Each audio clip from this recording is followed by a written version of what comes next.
Hi mga kabaps, new day, new yap naman tayo. Ang pag-uusapan naman natin ay ano nga ba ang magandang add-ons sa motor. Kahit kasi matagal na sa akin si Birdie ay talagang okay na ako sa all stock niya.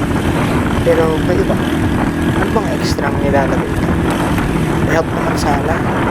Kasi nasa isip ko yung phone holder. Dahil na bilas akong bumiyahe, hirap na akong mag-navigate at talagang minsan nag-stop talaga ako sa gilid para siguro kung saan ako napadpad. Kaya madalas ako namimigaw sa mga biyahe. Ano bang brand ang pinakatiwala kayo? Ma-share naman sana para makatulong din sa mga kapwa nating rider na nagsisimula lang din. Para naman sama-sama tayong at kung umabot nga din kayo sa part na to, pa-comment naman din kung taga saan kayo para alam ko kung saan hanggang saan umabot ang video.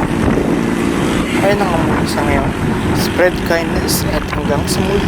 Paalam!